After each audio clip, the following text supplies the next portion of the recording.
And good evening, everyone. Welcome back to the show. It's Saturday night. Time to talk anime. Time to go over everything. I do not have a glass of whiskey, so the week has not been as bad as all that, which is good. Not doing work this weekend, which feels good. Instead, I got the chance to catch up on some anime. Not a huge amount, but having fun with that. You're watching Nadia, Jay. That's awesome. We'll be watching some more Nadia after this on SciTube, unless we have more technical difficulties. Nadia is definitely a wild ride. Nadia and the Secret of Blue Water. Secret Blue Water. Love that commercial sting. Always kind of comes out of nowhere and wakes you up, if nothing else. So yeah, looking forward to making some more progress on Nadia, seeing where that goes. But yeah, how are you all doing? How has your week been? What's been the latest in your anime lives? Watching any anime out there? I watched some geek stuff and some anime stuff this week. A few episodes of Keep Your Hands Off Eizouken, which I am enjoying immensely, and it's just an immensely just a great ride for, especially obviously fans of anime. Seeing folks just enthusiastically trying to make anime, a lot of fun. Also, keeping up with Yuru Camp, which is not difficult. To 3-minute episodes, and just very healing. Really cool. JoJo's not your thing, Matt. Fair enough. It is not mine either. That is a reality of anime. That there's lots of stuff out there that folks are like, "Yep, this is amazing," and it's like, "Nope, not for me. Not my thing." Fair enough. Almost finished Gamers. Nice, solid company. I have never gotten into Gamers. What I've seen of it, like at cons and stuff, I've really enjoyed, but never really got into that. Just never really, for whatever reason, never really connected. I also spent some time this week watching the original Rankin Bass animated film of The Hobbit. So the old 1970s animated version of The Hobbit, which I enjoyed a lot. It's a very bold. It makes some bold choices with its adaptation. The Hobbit is kind of a weird story to adapt. It's very episodic, but there is this fairly delicate progression of character development for Bilbo. So seeing how they take that was quite interesting, and just the art style, the visuals, I really love. It is of a piece. It's its own thing. It's a really it's certainly an animation from my childhood that I revere in that way. But also just going back to it as an adult, I realized, oh, this is a carefully crafted take, right? It goes in its own direction with its adaptation to decide exactly how to adapt that. But I really like that. I also love the voice acting in that. Some of it's a little very distinctive. It's like that's an odd accent for that character, but I really enjoyed The Hobbit. Neat to see something that is just very distinctive and doing its own thing. I've always enjoyed that. Been trying to track down, I believe Rankin Bass. Actually, I should Google this real quick. Didn't Rankin Bass do their own version of like Fellowship? Return of the King. Was that it?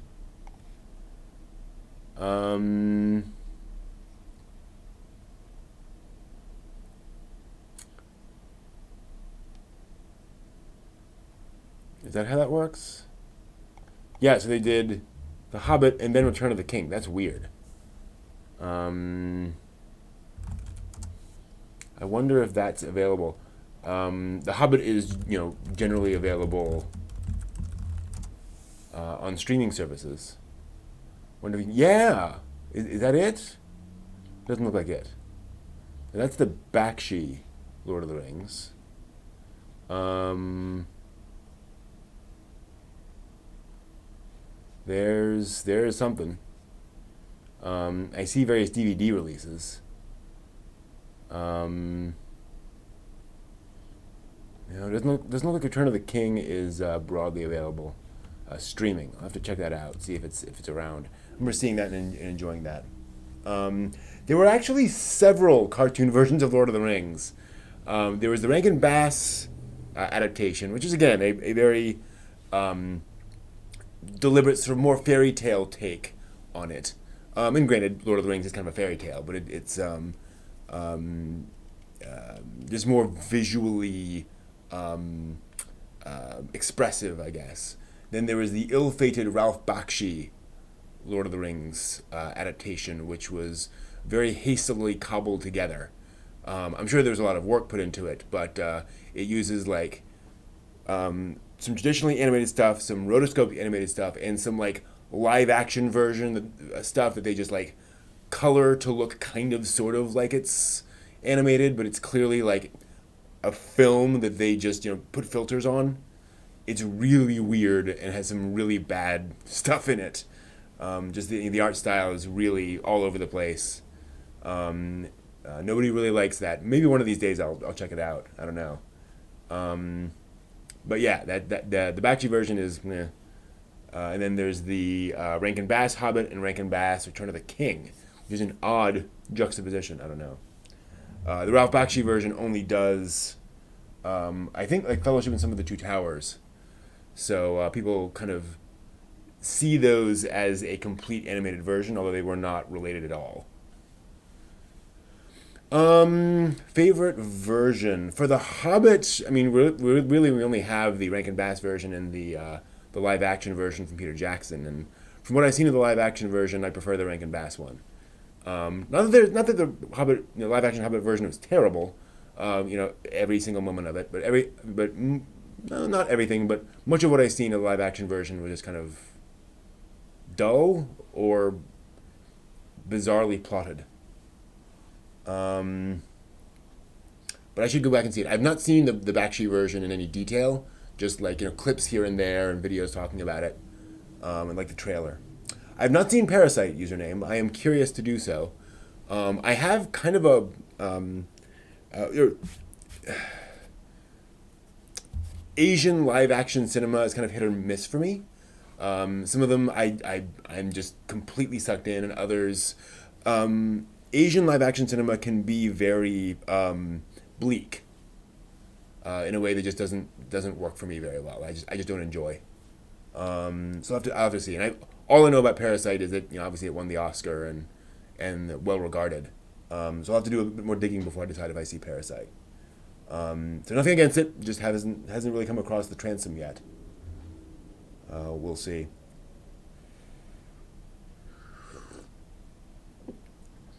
Yeah, my take on a lot of these animated adaptations and live action adaptations of sort of classic fantasy literature is that it's kind of like anime. I expect them all to be different. I expect them all to be, distinctive and to have their own take on it. Um, so for me, it's just a matter of whether that particular take, speaks to me. Whether I feel like that works as its own work, so to speak. Um, yeah, a lot of tragic Asian films. Um, um, I'm trying to think of the famous one. But yeah, I mean, and there are some that are tragic and that work for me, and others where I'm just like, that's a bit too much. I don't know. Moro Oshii talked recently about what was it? Some pull it up is in the news. The Joker, right? Um, he came out and talked about the Joker film and said that he felt that the problem with the Joker film is that it's just um, you know all tragedy. It's all dark, and he feels that cinema should have some lightness to it, that there should be something uplifting in cinema at some level. You can make a very bleak film, a very dark film, but there should be some glimmer of hope somewhere. And he felt that Joker was just so hopeless that he just, he felt it was just too dark. I can understand. So yeah, it depends. So one of the things actually I really liked about the Rurouni Kenshin films is that that's a series that can get really dark, but they managed to keep the tone pretty light, relatively speaking. It's not a particularly upbeat series of films, in the sense of there's some tragedy there, but they don't go too far down the realm of despair. Unfortunately, Oshii's thoughts have made me kind of reconsider watching Joker. I'm very curious about it, but I definitely do not like relentlessly bleak films. So, probably worth digging into a little bit more. Yeah, we're getting the full scale, the Inishi arc of the live action Kenshin coming soon, which is really cool. I'm kind of surprised. It's a lot of story to adapt, and I thought after those three movies it would be okay. That's all you get. That's pretty cool. Would like more anime based on kabuki theater and other Japan theater styles. There's so much more they can do on it. Yeah, totally. I do feel like that's something that is just so Japanese. It's just so steeped in their culture. It's really hard to find funding for that. It's really hard to get the kind of money you need for like a high scale production. Something that's really really impressive. So I think that's going to be the hard thing with that. But yeah, I'd love to see more odd stuff. I think I mentioned this before. Malice at Doll, the CGI. Actually, I didn't mention this on stream. Malice at Doll is a CGI OVA from I think 2001, written by Chaki Konaka of Serial Experiments Lain, and it's all with androids, all CGI. So it's about androids, but it's all CGI, and it's staged as Bunraku. They specifically said they wanted to make it look like puppet theater, which is a really interesting take with early CGI where you don't have a lot of like quality that you can get across at that time. Really neat seeing somebody think about taking a theatrical style. Speaking of which, I'm surprised there's not more like live theater on like Twitch and YouTube Live. These live platforms seem like they'd be ideal for theatrical troupes to do live theater, and you could do kabuki or whatever as live streams. Kind of surprised it isn't more of a thing. So yeah, it's weird. I don't know. I don't know. Y'all hear that?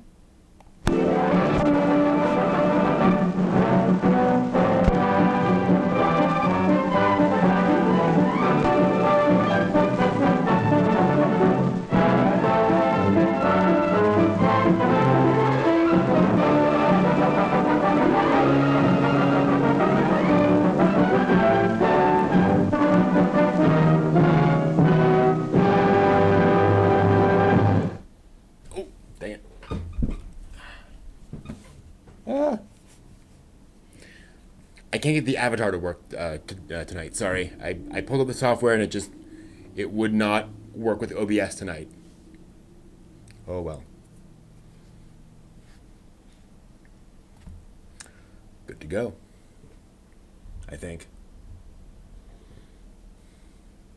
Good evening and welcome to the latest anime news for the week ending February 22nd, 2020.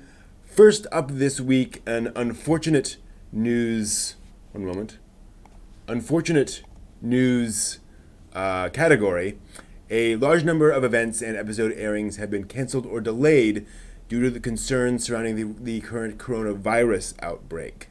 The 7th episodes of both Infinite Dendrogram and A Certain Scientific Railgun T anime have been delayed from airing this week due to production issues related to the virus outbreak.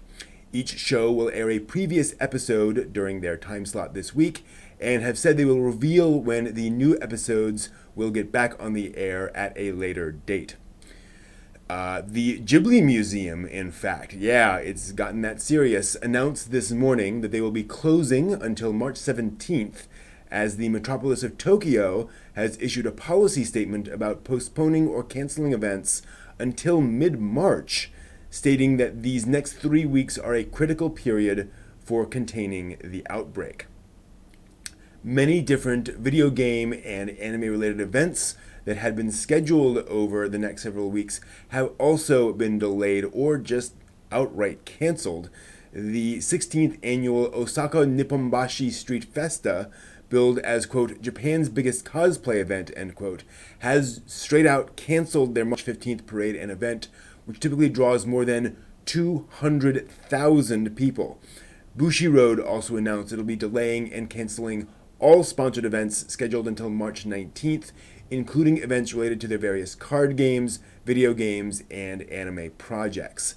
The company is offering refunds for all tickets sold for the events, which is nice, even if they were only postponed, and asked for their fans' understanding during this situation. Bushiroad also announced that they will not attend this year's Anime Japan 2020 trade show, where they had planned to run booths for both their Assault Lily, Bang Dream, and Rebirth for You franchises. Several video game events have also suffered cancellations or delays, as you might imagine, all attributed to the coronavirus situation, including the Tokyo 2020 Game Show and the Taipei Game Show.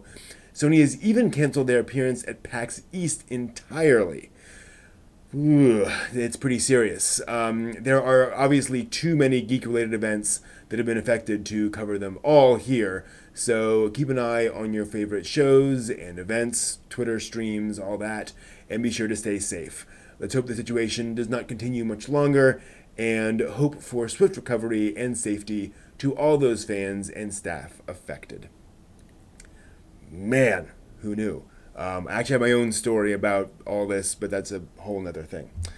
Continuing on to our more standard weekly news, our first anime announcement this week stems from another isekai novel about slimes, but with a bit of a twist. The official website of publisher Hobby Japan announced on Thursday that author Roy and illustrator Ririnra's By the Grace of the Gods light novel series is inspiring an anime. The novel initially began serialization on the Shosetsuka ni Naro website in 2014, before ending and then launching a new version in 2015. This version is still ongoing, with Hobby Japan publishing the illustrated print volumes. Now, the novels tell the story of businessman Ryoma Takebayashi, who, big surprise, gets reincarnated after his death into a fantasy world. He decides to spend a leisurely life in the forest working on hunting and magic, but his greatest passion ends up being training and researching his tamed slimes. He doesn't appear to turn into one, though. J Novel Club publishes the English novels digitally and describes, quote, training a variety of slimes, some newly discovered. The curtain rises on this easygoing life fantasy celebrating a second life with kind people in another world, end quote. The novels also inspired a manga adaptation, of course, which began in 2017 and will get its first published English volume in November. So if this sounds like your type of thing, keep an eye out for more fantasy slimes. Also sounds like sort of a slice of life, calming, relaxing anime, hopefully, which would be nice. Meanwhile, Sunrise announced this week. Whoops, 1 second. Meanwhile, Sunrise announced this week. There we go. They're starting animation work on a new animation in the Gundam Build Divers franchise. The tentatively titled Gundam Build Divers series Battlelogue will depict fan-voted Gunpla battles. Sunrise did not specify a debut date or broadcast method for the show, but did announce that the special voting site where fans can pick their favorite battles will open in April, so we probably have a bit of a ways to go before that anime comes out. Gundam Build Fighters also had a similar Gundam Build Fighters Battlelogue anime back in 2017, featuring dream battles with various Gunpla and situations. So, Gundam fans, watch out for the website opening in April and start planning your dream Gunpla battle. The idol training app game Tokyo Seven Sisters celebrated its 6th anniversary on Wednesday with an announcement for an upcoming short anime film. That's pretty darn cool. The new 70-minute film will be made by Toei Animation and will screen in theaters this summer for a limited simultaneous run. Not quite sure what that means. The idol-raising rhythm and adventure game, so-called, was released by Donuts in 2014 and has also inspired several manga and novel adaptations. Donuts is actually the name of the company. In the game, the player takes on the role of new manager of Studio 37 and is tasked with scouting promising young idols. Nothing creepy about that. The trainees compete to win the favor of fans and develop their skills by singing original songs written by young artists of the Vocaloid generation. The game also inspired an anime music video back in 2017, so Idol fans, check that out and look forward to the upcoming movie. More idols, imagine that. Now, we don't usually announce every addition to anime streaming services because we get new stuff every week, but this one's a bit more notable than most. This week, Funimation began streaming a group of classic anime from Nozomi Entertainment. These include the original Astro Boy from 1963, Kimba the White Lion, Revolutionary Girl Utena, Princess Knight, and Martian successor Nadesico, along with the Adolescence of Utena and Martian successor Nadesico, Prince of Darkness anime films. The anime will be available to stream in the United States, Canada, the United Kingdom, and Ireland. Astro Boy, Kimba the White Lion, and Princess Knight will stream only in English. There are actually reasons for that for some of these, with the others available in both English and Japanese with English subtitles. So if you're looking to relive some classic memories or experience these well-known pieces for the first time, head over to Funimation for that. Honestly, these are all really important. This week also brings some exciting news for music fans, Ghibli fans, and both. As of Friday, the 38 soundtrack and image albums from Tokuma Japan's Studio Ghibli Records label are available on major music subscription services. The album lineup includes 23 movie soundtracks, 14 image albums, and one best album titled Studio Ghibli Songs Enlarged Edition. The albums can be found on music services like Apple Music, Amazon Music, YouTube Music, and Spotify, along with several other international streaming platforms. So, if you're looking for good soundtracks for your fantasy adventure or anything else you're up to in your normal life, look for these on your music site of choice. Another one bites the dust this week in the saga of manga piracy sites with a bit of a twist. The manga in question this time is actually doujinshi. A female manga artist won a lawsuit this week against media company A-Class, which operates doujinshi manga piracy sites. This is interesting.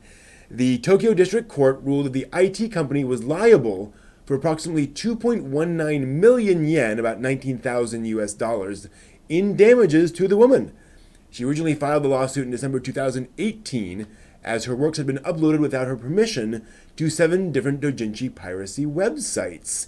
How interesting. I imagine certain websites out there are very concerned about this.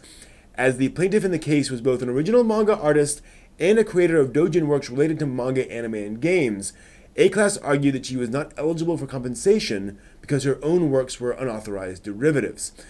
However, Judge Tatsufumi Sato ruled that there was insufficient evidence to prove that the works were in fact unlawful derivatives, and so the ruling went in her favor. How interesting. That'll be interesting for a lot of reasons as time goes on. In case you hadn't seen this one earlier, here's a tip for anyone with a bit of extra cash to spend. Kadokawa has opened an official web store dedicated to overseas fans. EJ Anime Store is an online shop for anime, manga, light novels, games, and merchandise.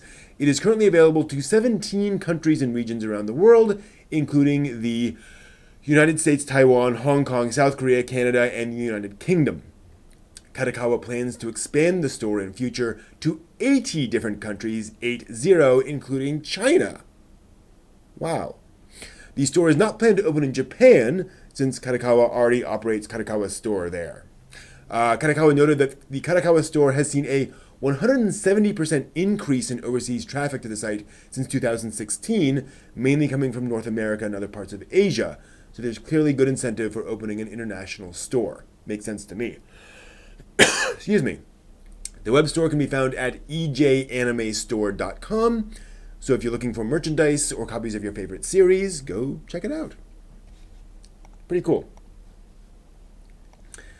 Let's see here. Our first fun story this week is the perfect example of the weird and wonderful world of otaku promotions in Japan.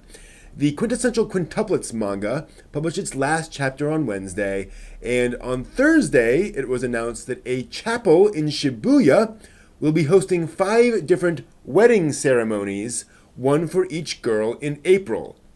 That's not a drawing.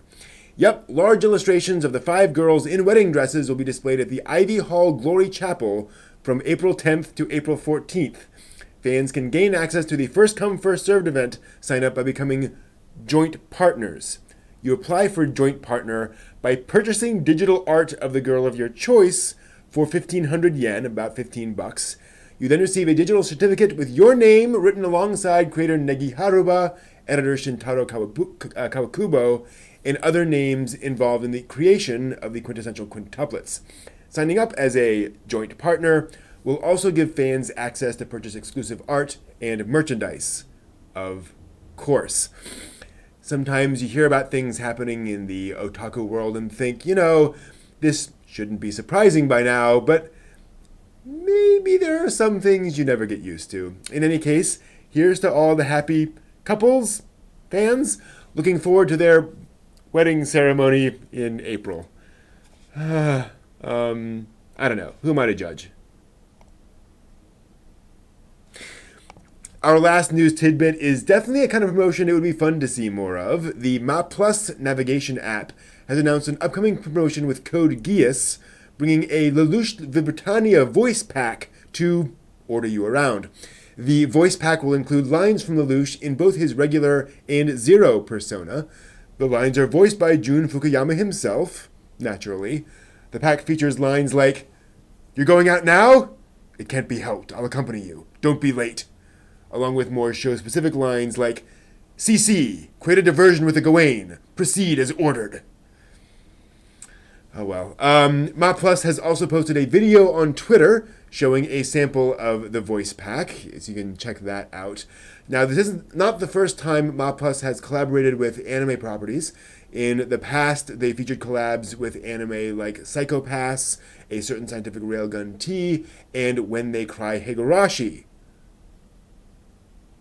I want to hear that voice pack now.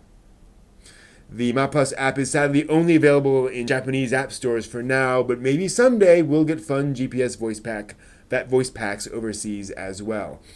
What characters would you all like to see in a GPS voice pack, I wonder?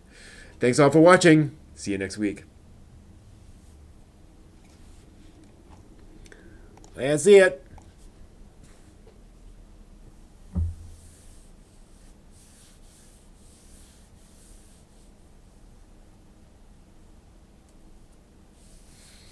Yeah, coronavirus is a big deal. Definitely a lot of that going around.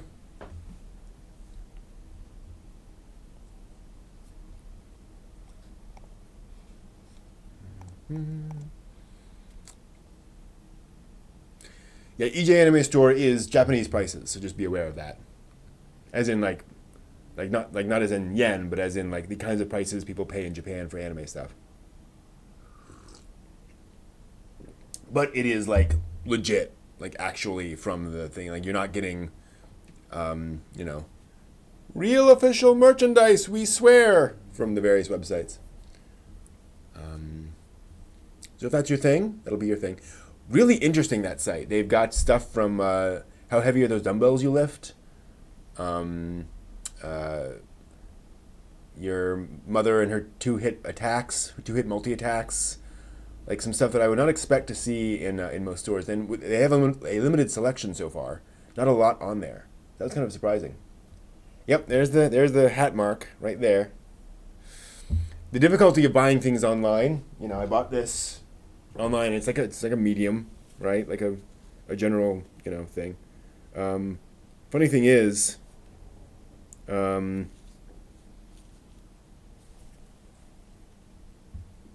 clearly made in Ireland, but it's just a little too small, right?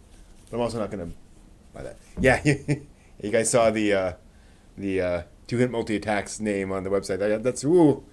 That's it's a lot of words there. Mm. So for those not clear, um, it's according to EJ Anime Store.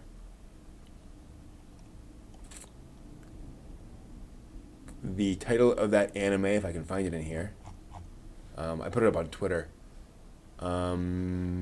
Items, categories. Do you like a normal attack twice as a whole attack, and like a mother who attacks twice? I think they got to work on that one a little bit. Just saying. But anyway, so yeah, that's the news. Always something weird going on in the world of news. But it is interesting seeing a big Japanese company open an online store for the rest of the world, like very deliberately saying, "Hey, we're getting an increase in sales internationally enough to make it worth our time to like build a whole separate site just for this." That's cool. It's a good sign in general, especially for for Western anime fans. It means that there's money going into the industry.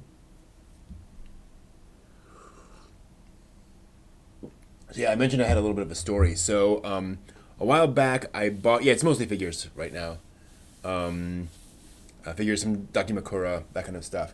And I'm sure it's one of those things where they're like, let's put a site up, announce it, make that make sense, and let's put like kind of high profit margin stuff on there, just to have a good amount of stuff. Also, figures are one of those things that can be really hard to find. So I suspect it might be one of those things where those who are into those figures are going to be like, oh, finally, I can actually get those. So we'll see. Yeah, Full Metal Panic merch, totally.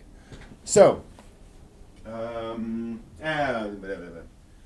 while back, I bought a Raspberry Pi, a little mini computer with a screen, and lost the screws to the screen that would attach the computer to the screen, and actually reached out on Amazon to see what size the screws were, see if I get some replacements.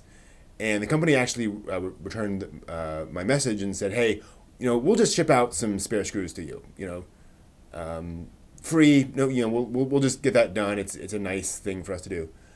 So I said, "Great. Here's my address." I said, "Great. We shipped it off. It's on its way." Unfortunately, the company that makes that screen is in China. And you know what's happening in China right now?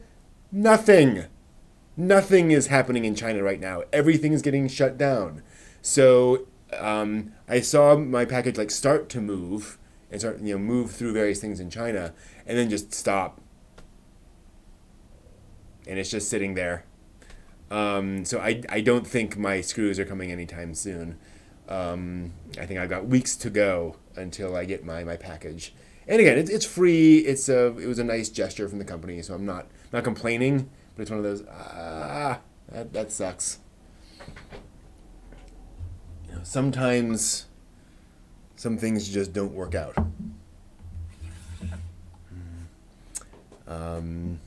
Yeah. I think it's been 9 days. It's been sitting there. Is that right? 10 days. Let me click and see if there's any things. Oh, actually, I take that. As of today, it showed up in New York. Sweet. I might actually get those. That's funny. Who knew? I assume they'd just be locked down forever, but apparently they got through. I'm sure they saw. Oh, this is for geek archaeology. We better let this through. It's important. Important stuff.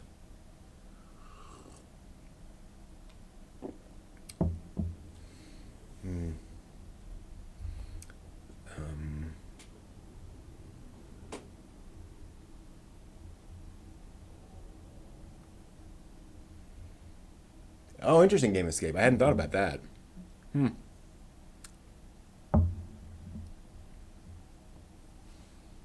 Yeah, I don't know if 'cause I don't think it transmits through. It only transmits through human contact so far. I think you would have been safe. I understand the concern. I'm not saying you were wrong, but you know, I think medically so far. But if I were in your shoes, I may very well have done the exact same thing. Felt an Isekai fatigue, and was there mecha fatigue as well in the 80s? I don't know about the 80s, but there was certainly moe fatigue in the 2000s. Um,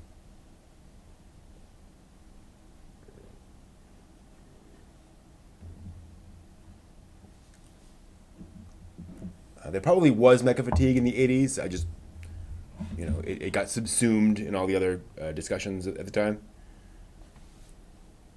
But I think Isekai is just.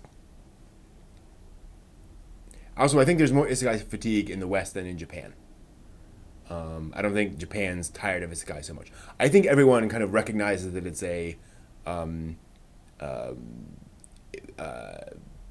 perhaps not overused, but that it's a big theme, and we have multiple anime series at this point that have kind of made fun of how ubiquitous Isekai is. But I think it's just kind of, I don't think anyone cares. I don't think anyone's like really angry about it in Japan the way folks in America are up in arms about it. It seems. Yeah, personally, I have no isekai fatigue. I'm happy to get more isekai. I like the format. I think it's interesting. I think it's a genre like anything else, right? It can be done poorly or well.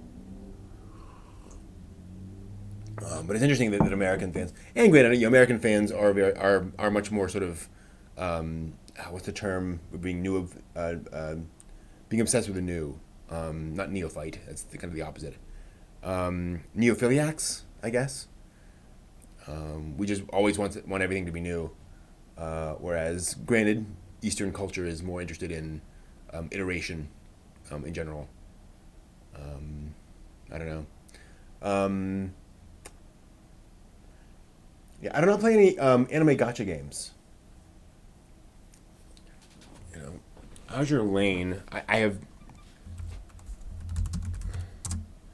Like, I watched the first episode of the anime and was like, "Wow, this is a thing." Um, this is definitely a moe game adaptation, right? Um,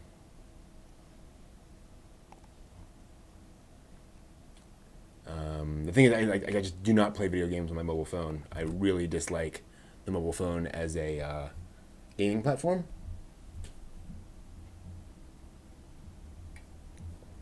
I just can't get into a game on a phone.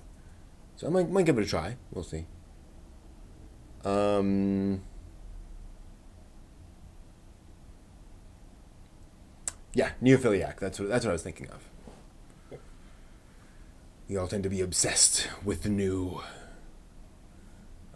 If not obsessed, just very very conscious of it, which can be good, and sometimes not so much.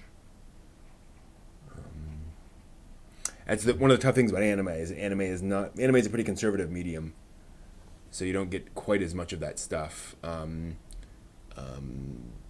you get weird things that are not just unique; they're bizarre, frankly, a really oddball. Um, as opposed to people trying to kind of reinvent the wheel. That's the thing. I did not know Azure Lane was on PS4. It's interesting. What is it like?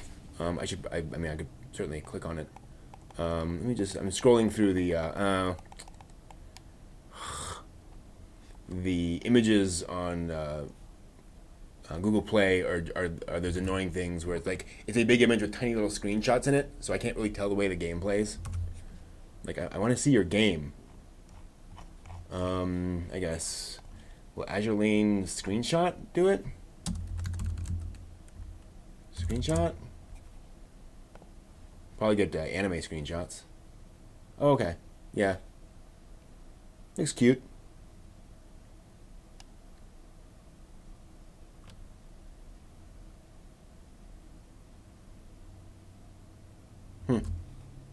Might be worth trying at some point. Actually, really fun. Cool. Anime adaptations of manhwa. That's an interesting question. I'm not aware of much manhwa getting anime adaptations. And I'm sure it's mainly because, there's tons of Japanese origin manga. So it's like, why would we go through the effort of international copyright law and international, contracting in general, and dealing with all that, dealing with another culture, different language, when we could just do just license some Japanese manga. But manhwa was certainly huge, and there are certainly like really, really massive stories. I remember reading Ragnarok back in the day, and really enjoying it, then discovering, oh, this is going to be like dozens of volumes. I'm out. It's fun. Romance element, but it's really short game wise. Yeah. That's unfortunately not surprised. Crosswave kind of 3D battler. I do believe very soon we're gonna get to the name of all. I'm sorry. We're going to get through every possible game name. I think every possible combination of words have now been combined to make the name of a game. Yeah, Crosswave does look cute. Looks kind of Azure Lane-esque in concept. Oh, it is Azure Lane. Gotcha. That explains it. Makes sense. Yeah, that's a good point, Johnny. It looks. I think the manhwa, Korean, Chinese, and Taiwan and so forth, they tend to be more digital. And I don't think there are a lot of like manga magazines, Shonen Jump equivalents in those countries.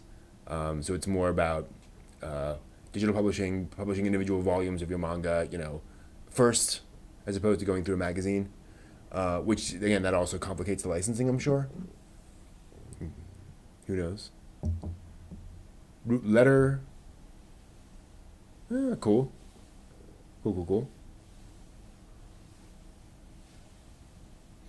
I think I've heard of root letter somewhere. Not sure. And China is big on like web novels and such in general. So digital publishing is maybe more mature isn't the exact right word, but is a more, I guess, respected publishing medium than it is over here, where you can publish something on the web, and then that can become hugely popular and then inspire adaptations and get published traditionally and all that stuff, and it's just a more common thing than over here, where that's not really how we do things that commonly. It's cool, Jay. I've been doing some baking myself as well. Made some hot cross buns the other day. Some cinnamon rolls, as you all probably saw on Twitter last week. What else? Baked some chicken, roasted chicken. It's always good.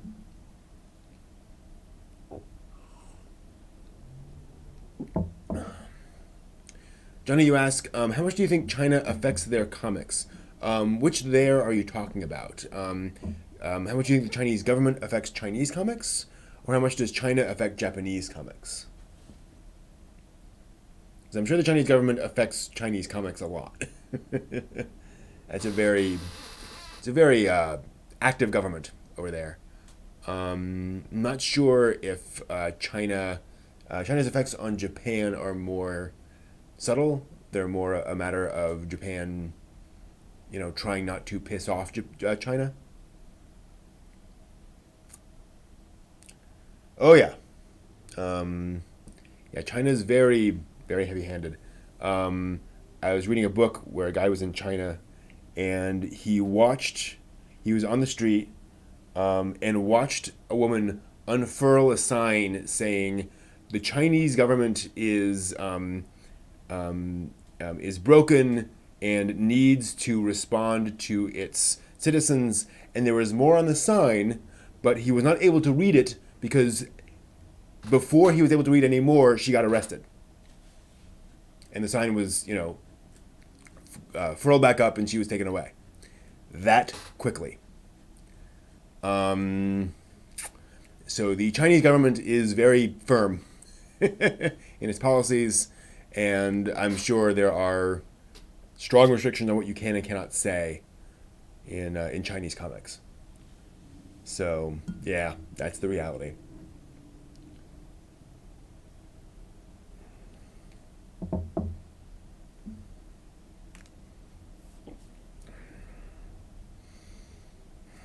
China's had a long history of,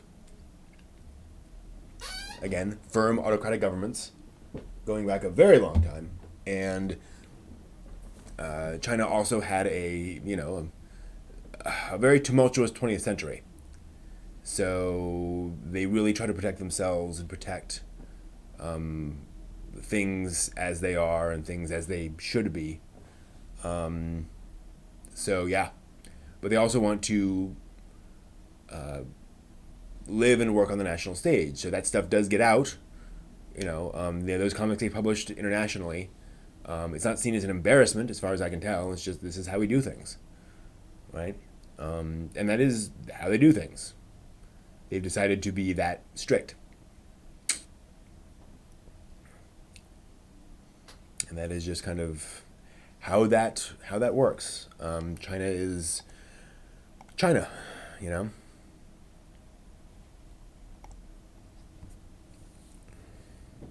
And it's funny because Japan's kind of the exact opposite. They are extremely permissive with what you can or can't put in a manga.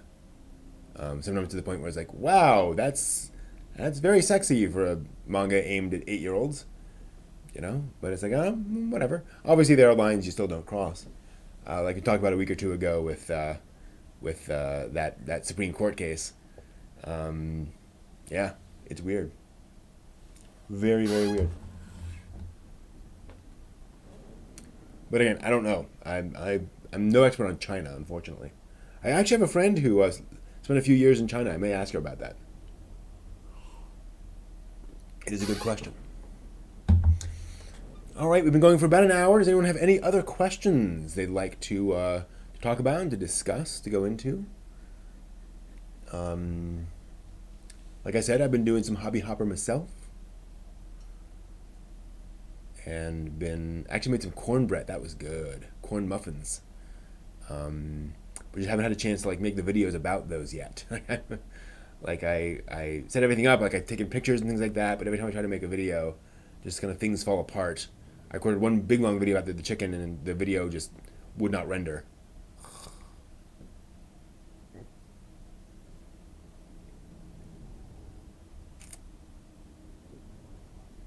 Yeah, I mean, China's efficient. They have figured out ways of making certain things very, very, very quickly. And China's like any nation state, right? They do good things and bad things, right? French onion soup, nice, delish.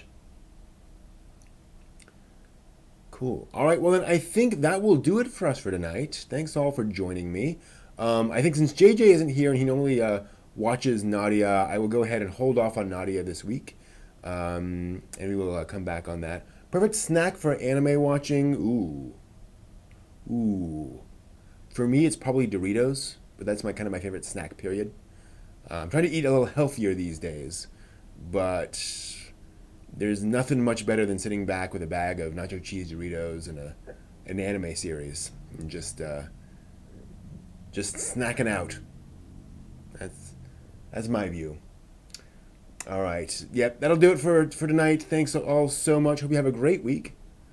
And I should be back next week. I don't have any big weekend plans for quite a while now. My next con isn't until Otakon in July. So that is, we should be moving on with the Saturday streams for a while. Of course, I say that, and my computer will blow up. Who knows? Thanks all. It's been a great time. As always, have a good time. Till next week, watch more anime.